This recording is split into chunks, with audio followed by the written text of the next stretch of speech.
Welcome to Toronto.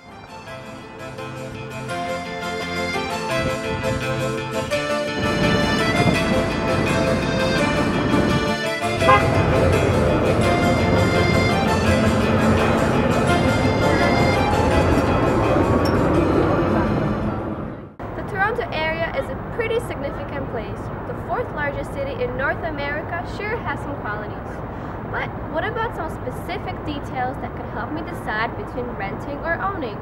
There are a few tips Cameron Weir from the Weir team has for Torontonians to help them understand the real estate in Toronto area.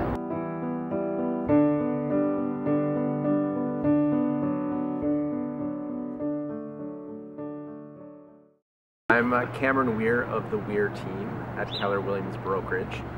We have a home right now for sale in Leslieville, the Beaches area. We've sold a few homes in the last couple of months and tended to have at least 300 people coming through the open houses on the weekend, and most of the houses are selling in offer dates right now, which is where more or less people will come in and do a blind offer and the best offer wins.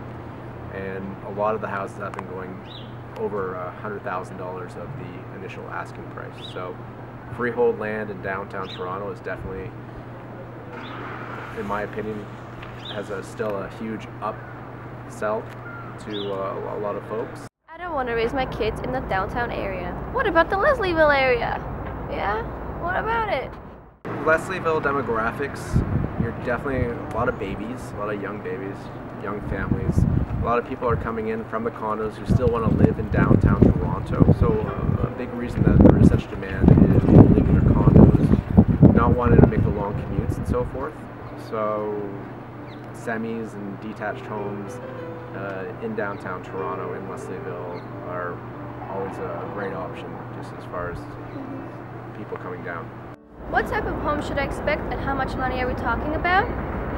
Most homes in the area, if you wanted to get into the area, it's either semi-detached or detached homes, 3-bedroom, 2 bathrooms, kind of what you're looking at on average. And if you wanted to get into a home, depending on how nicely it's done, you're looking at anywhere from 500 to 700, or it can go much higher than that, but for a decent home. Yeah.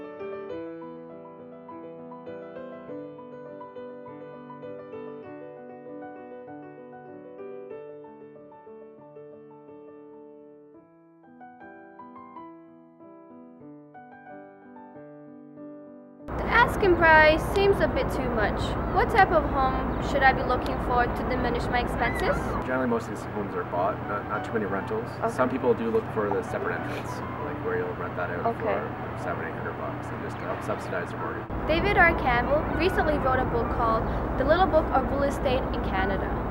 He says it's better to buy a home between 800 meters walking distance from a subway station rather than 25 meters. He says the area is not as so congested and it lowers your property value. However, if you're undecided between renting or owning, well, the answer is simple. If you do buy, it's better to save your tax dollars because what you do make, you get to keep. However, if you do rent, it's better to put money aside for real property as opposed to buying a boat. David R. Campbell says if you're unsure about buying a home close to a school, it's not a huge indicator on the property value due to the fact most families do buy a home close to a school.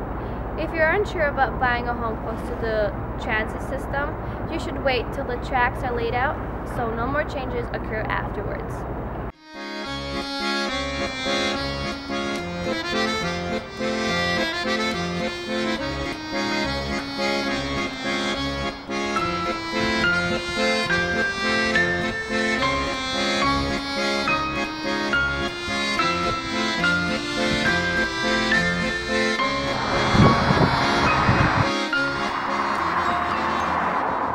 Daryl and Tamara Hughes.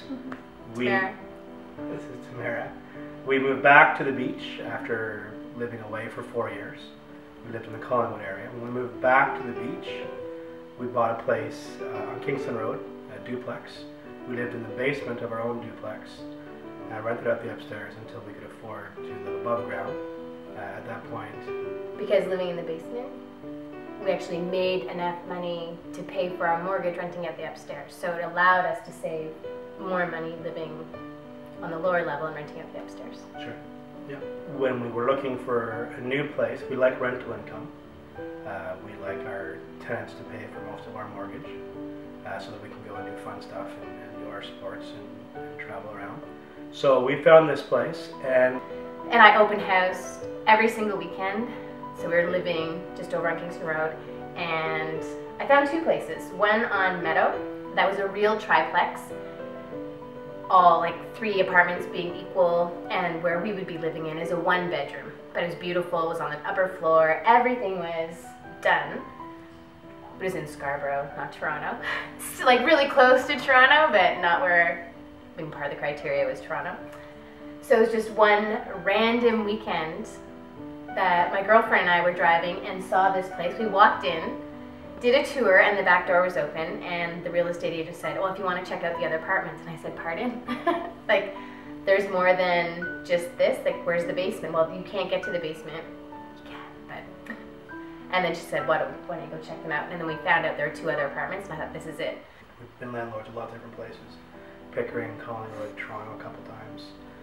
And we have found that a good tenant has value. So we find a good tenant, we give them a little bit under the retail price of what the apartment could go for, and we reap the benefits of that. And the benefits being they stay longer. Every time a tenant moves out, there's a risk of a month or 2 or even 3 of no rental income. So to charge somebody 50 or 75 or even $100 less per month, but have 100% occupancy all the time, we find tenants through relationships. We don't put ads out, we don't Never put an ad. typically don't ever rent to strangers. It's always a relationship. You either have a current tenant or someone that we know. There's always an introduction. There's always that credibility through an acquaintance. We like the energy of living in the city, first of all. We've never lived in the suburbs. We don't even really have any friends live in the suburbs anymore. But when we used to go out there to your parents, going out to the suburbs just feels like there's no heart, there's no soul. We call the houses in the suburbs McMansions. Yeah, we like the noise and the feeling and the streetcar and just being able to walk places, and there's just a good energy to the city in general.